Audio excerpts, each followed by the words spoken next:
The journalists are doing what they are expert at doing, and that is being concerned. Should I put my journalist face right now? Hold on. I'm concerned. Trump may announce his candidacy before the midterms, and a couple of Republicans aren't happy about that. Now, I think everyone expects that Trump is going to run for the third time in the United States. That's no question about it. What I do think is that some Republicans want to use the announcement the same way that, let's say, gaming companies use trailers before releasing the product, because it's a marketing strategy. Like you hype people up. So when you have the announcement, people get hyped up, and you use that energy to mobilize people to the votes. But announcing it too early might actually pull steam away from that. So that is one of the reasons that people are concerned. Another thing has to do with Trump's age. I know America likes to elect presidents that are very old and very wise, like the current one. But unfortunately, nature has befallen all of us with various illnesses and conditions that happen when you approach an elderly age, such as Alzheimer or a stroke. So if Trump, for example, would suffer from any of these things, if he announces the fact that he is going to run, and let's say a year from now, he also happens to have a stroke, that's going to definitely affect the election numbers. I think Bernie Sanders went through a similar condition, right? He had a heart attack after he announced his candidacy, and you could see the polls dropping. Not by much, but by a significant amount. The same can happen with Joe Biden, which is also a venerable age. If something happens to him within the next 2 years, the media is going to start asking the question. It's like, well, Trump is now approaching the same age that Joe Biden used to be when he ran, and therefore aren't these concerns? And they're going to be very concerned. And when journalists get together in concern, the numbers in the voting poll does drop. It is a phenomenon that I don't understand. Like, most people don't trust the press, but when the press channels their concern in unison, all of a sudden they affect reality. They do their genjutsu on the real world. So that's the interesting thing. Now, of course, there is also the debate of whether it's going to be Trump or DeSantis, because both of these people have very strong voting bases. And personally, I think that if you get another term with Trump, you may get another two with DeSantis. If you get one with DeSantis, I don't think Trump is going to run for a fourth. I mean, what age is it going to be? Like, it's going to be definitely way too old for even the most open-minded voter to attend. So it's going to be interesting. Now, DeSantis said in the past that if Trump runs, he's not going to, and he's just going to support him, which honestly is the political savvy thing to do, because if you have an ally in the White House and you're the governor of a state, then you can definitely push for legislation that favors your state, and that's going to make you even more popular the next election.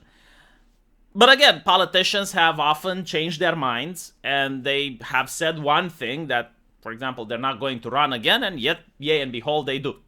So, regarding the Republicans, I'm definitely sure on who's going to run. It's either going to be Trump or DeSantis, most likely Trump.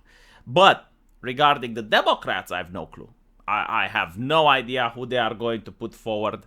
It's going to be very interesting. Now, CNN, of course, as I mentioned in the beginning, they're very concerned, and they're saying that Republican leaders are telling Trump not to announce his presidency before the midterms.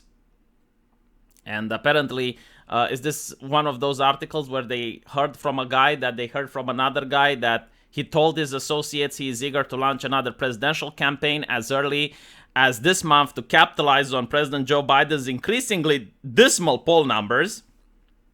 But people in the GOP are telling him not to do it. I can see the reasoning behind this. Think about the same way entertainment companies do marketing, because politics, especially before an important vote, for an important election, it is very similar to entertainment. Like, especially nowadays, most candidates don't talk about their policies. They talk about how evil the opposition is. They pull up some sex scandals. They conjure up some 10-second TikTok video where the candidate said racismus. It's all about entertainment. It's celebrity gossip. That's pretty much how the elections are ran nowadays. And understanding this, you also need to understand how to market hype. And the best place to look at how hype is being marketed is in the entertainment industry, like video game companies, right? They will pull out a teaser trailer, like they tease you that the thing is going to happen, and then as you get closer to the event, they put out more trailers. And this is exactly what the Republican Party are saying with Donald Trump. Yes, like the numbers of Joe Biden right now are currently dwindling. But most people do expect that he is going to run. And when he announces it, he's going to create a lot of hype. He's going to generate a lot of steam. And he can use that in order to increase the number of people that are interested in going to the polls. If he announces it too early, well, all that hype and all that steam can go away. I mean, people would be excited now, but as the election term approaches, the hype would go down. Also, from a strategic point of view, as I mentioned before, the elections are all about entertainment, so you need to dig up the old tweets, you need to dig up the racismus, you need to dig up the 10-second video, you have to find the woman that's going to get up there and say that she got me too. Like, this is hard work from the opposition party. Now, if the opposition party thinks that there's 2 potential candidates, or more, well, they have to divide the resources. Like, someone needs to find the woman that's willing to say that DeSantis touched her inappropriately, and someone needs to find the 10 seconds clip of Trump that said the racismus. But if it's just one guy, then all the resources can be channeled into digging up as much dirt as possible. So, strategically speaking, it is good not to announce who's going to be the runner-up until you get very close to the election season. Now, I do disagree with CNN, and this is, something that I notice left-wingers really don't understand about politics. They say that, oh, well, Trump only cares about Trump and blah, blah, blah. And like, no, that's not how it works. You have a group of people in your society that feel as if they're not being represented. Now, let's be honest, they're not. Like, no one listens to them. So they need a representator. If it's not Trump, it's going to be someone else. But that's how democracy works. Now, I know that for the left, certain ideas and certain things should not be discussed and never mentioned, but the public does care about them. Like, the grievance exists. And this is why you have democracy, so that they elect someone to represent them. Then they talk about the January 6th committee is doing damage.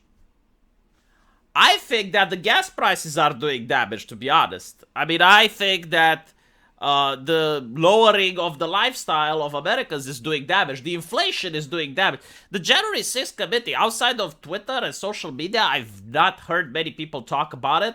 The people that talk about it are already Democrats, and they would vote Democrat no matter what.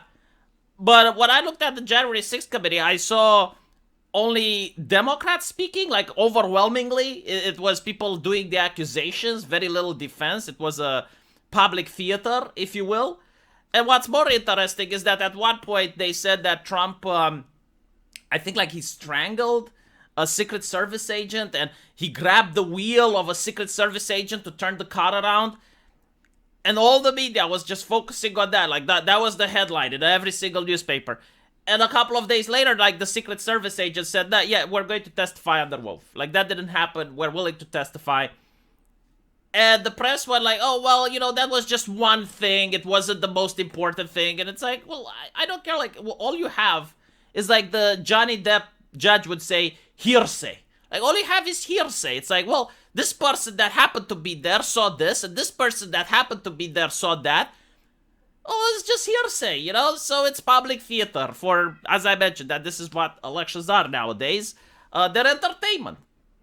But when you look at the facts, when you look at, like, what policy does the person want to have? What exactly is he wanting to do? I mean, arguably, even I from Romania, my life was far better under the Trump regime than what happened afterwards. I mean, the inflation wasn't there.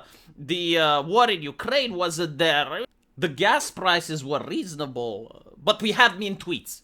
And the journalists were concerned. Well, I'm willing to sacrifice the concern of the journalists for a reawakening of my previous lifestyle, when I didn't have to worry about what my parents are going to do this winter because the cold is coming and the gas prices are too expensive.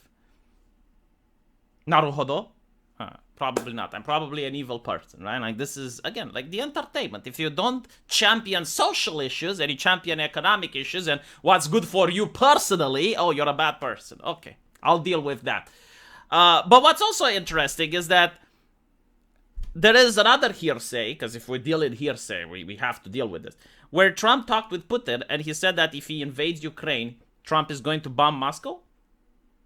That's hearsay, but I would want a leader like that displays strength. I know that's horrible with current political climate, okay? Weakness is our strength. No, I like to have a president that is crazy enough so that people don't mess with him. And then maybe there is no war in Ukraine. Maybe it's like, holy shit, maybe we shouldn't do that, right? Because when you have a president that does the pullout of Afghanistan the way it was done, and you become an international embarrassment and you display weakness, well, then you get Ukraine. It's kind of like the school bully. Imagine Putin as the school bully. The school bully doesn't mess with the athlete. He doesn't go to the kid that can kick his ass. No, he goes to the weak kid. So I would love if America doesn't present itself to the world as the weak kid. I want to present themselves as the strong kid so that people don't mess with it and its allies, which happens to be Romania. Let me know what you guys think, though, and I'll see you in the comment section. Take care.